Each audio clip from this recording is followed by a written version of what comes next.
जय जगन्नाथ सांग माने केमती अछंती समस्ते आशा करे समस्ते भलरे थिबे। गणपति बाप्पा मोरिया आपण तो जानी पारुथिबे थंबनेल रो कि आज गणेश चतुर्थी। सकाळ उठी आज घर द्वार सबू ता पूर्व दिन सबू क्लीन कर देइथिली एना बापा घर को आसबे। आमर जेहेतु ठाकुर को प्राण प्रतिष्ठा कर देइचु गणेश को से आमर ठाकुर घरे सबुदिन ही से आराध्य अग्रपूज्य पूजा हुंती से ठाकुर घर आणिकी ऑफिस रूम रे आमे पूजा करिथिलु। पिलांक बही पत्र सबु थोई ठाकुरंक पई जहा जहा सब आनिथिली सबु सजाड़ी देइथिली। तांको कंचा क्षीर रे गाधेई देइथिली तांकर कलश बसई देइथिली। पिला माने भी सब गाधो पाधुआ सारी नुआ वस्त्र पिंधि सब आसिक ठिया हो जाइथिले कना पुष्पांजलि परे ही किछि से माने खाई परिबे जेहेतु ये विघ्नहर्ता से सब विघ्न को हरंती। जहाँ जोटी आमर असुविधा सुविधा सबू ही से जानी थांती।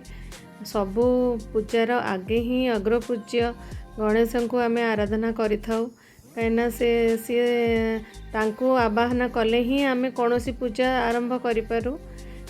सबू भोग तांको पई जहाँ जहाँ आसीथिला लड्डू मोदक भी आनी मोदक भी मु सजाड़ी देइथिली। बहुत सुंदर देखाउथिले बापा से ड्रेस पिंधिकी कंचा गिर रे गाधे पाधे बसई देइथिली। तापर तांको प्रसाद से खाइथिले। तापरे सबू परिवार समस्ते आसी जाइथिले पिला माने मन रे केते कौन अभिलाषा नहीं परीक्षा रे हमको कृतकार्य कर कहार कौन सब मन रे आशा।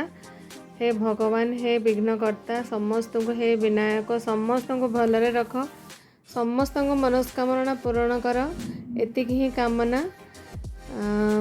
तापरे आमे आलती आरंभ करिथिलु पुष्पांजलि पर आलती कर देइथिलु सबु परिवार लोक समस्ते जणे जणे आमे आलती कर देइथिलु। बहुत शांति लागिथिला पूजा करिके। मु आज गोटे हलदिया वस्त्र पिंधली नुआ न हेले भी धुआ धुई होइकि सफा सुतरा थिला।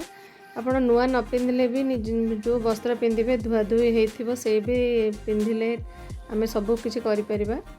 किंतु जेहेतु पीताम्बर वस्त्र तांकर प्रिय मु सेइथिबे हलदिया वस्त्रटे पिंधिली तांको भल से आलती आमे कर देइथिलु। घर सारा बुले देइथिलु पिला माने सब पुष्पांजलि देइथिले भोग भी खाइथिले। जेहेतु आमर तळे घरर पशिबा द्वार रे वास्तु गणेश अछंती तांको पाखरे भी मु टिके जेंकी भोग तांको टिके खुआई देइथिली तांको पाखरे भी टिके दीप बुले देइथिली काना से तो आम घर पशु पशु आमे आगे तांको ही सेही विनायक को ही नमस्कार करि थाउ।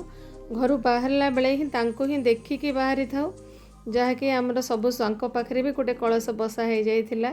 जेहेतु घरर आपण जानिचंदी काम होची टिके तांको आमे सफा सुतरा करि पारि नथिलु तथापि जेतिकी ए करिथिलु।